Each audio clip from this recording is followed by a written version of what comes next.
Il Giappone ancora protagonista, inchiostri Taccia, finalmente li ho qua in scrivania, sempre grazie ai miei amici con i quali ci scambiamo gli inchiostri, un po' di penne, un po' di carte, i quali continuo a ringraziare perché solo attraverso la condivisione, lo scambio si cresce e si impara. Io sto imparando davvero tante cose.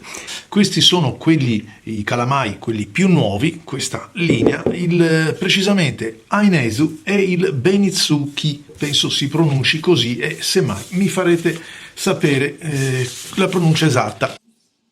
La collezione Taccia Ukiyo-e è una linea di inchiostri ispirata ai dipinti tradizionali giapponesi ed è divisa in 4 gruppi perché sono stati presi ad ispirazione le stampe di questi artisti fra i più popolari. Adesso io ci provo, non mettetevi a ridere, che sono Hokusai, Hiroshige, Utamaro e Sharaku. Spero di averli pronunciati bene, non me ne vogliano.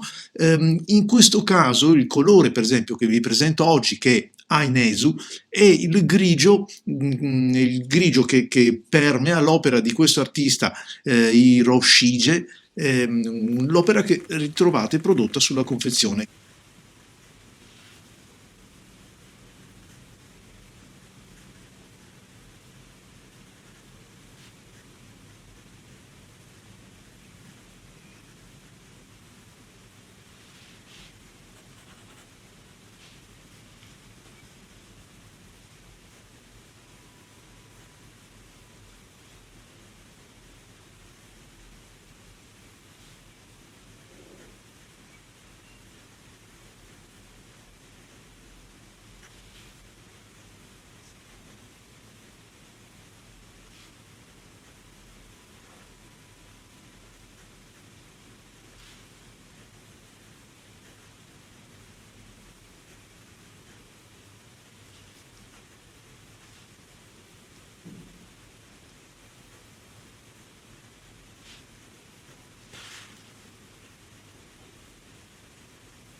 Un inchiostro elegante, poi il tratto resta comunque molto ben definito, ben contornato, non voglio dire asciutto, ma giusto, regolare, insomma è uno di quelli che mi piace.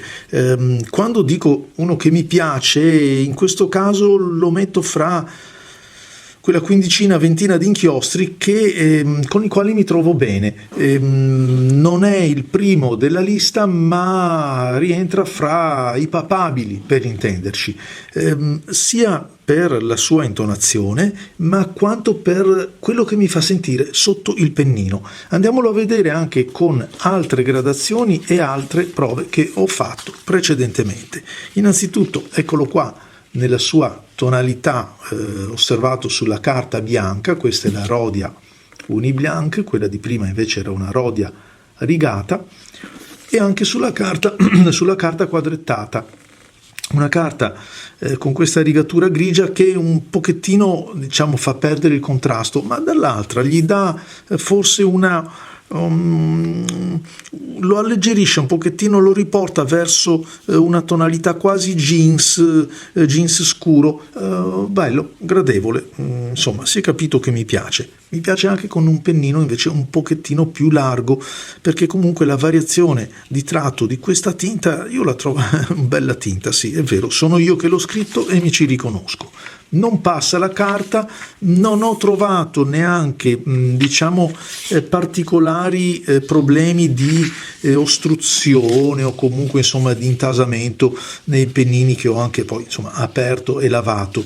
Queste sono altre prove con pennini diversi. Questo per esempio è il pennino M, un pennino medio, questo è un pennino invece medio ma di un altro brand o di un'altra penna comunque, e anche con il tratto quello sottile, un extra fine, in questo caso di Pilot, resta un inchiostro molto ben leggibile come vedete, ma del resto la tinta è una tinta scura. Quindi sì, ok, si è capito che mi piace. Ancora una volta ho segnato scorrevole perché intanto da un certo punto di vista è strano che un inchiostro scorrevole possa diciamo piacermi, ma è anche vero che è una scorrevolezza che aiuta la scrittura, quindi ben venga. Un calamaio da 40 millilitri, sì, si vede che è un pochettino più generoso di altri. L'ho caricato sulla Esterbrook, la Etsy, eccola qua, la Esti, e vediamo se ce n'è ancora perché l'ho utilizzata. Sì, ce n'è ancora perché l'ho utilizzata in lungo e in largo per le prove, ma è anche vero che questa è quella dotata del pennino sottile, quello rifinito dai Nib Master, con i quali anzi collabora la Esterbrook, e quindi insomma essendo un pennino molto molto sottile.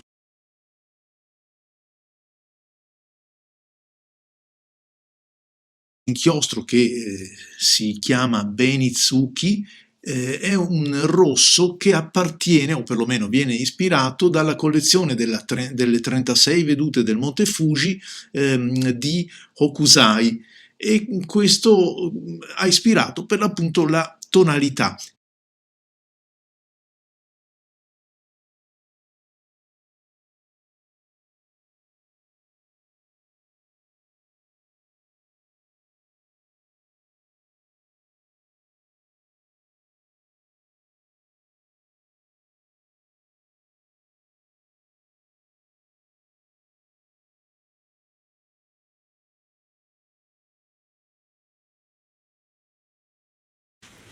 Un inchiostro che si fa volere bene perché molto scorrevole, ma anche molto, molto bella questa tonalità.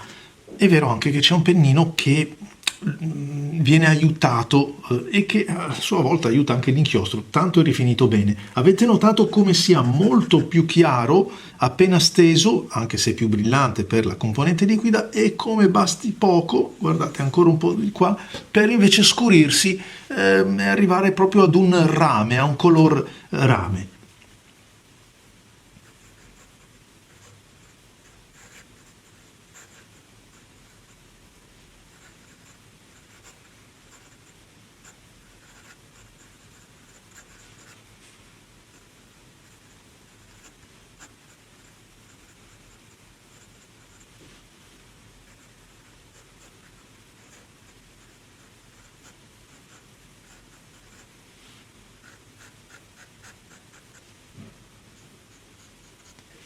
Anche il tratto è molto contenuto, nonostante sia un inchiostro che io ritengo comunque scorrevole.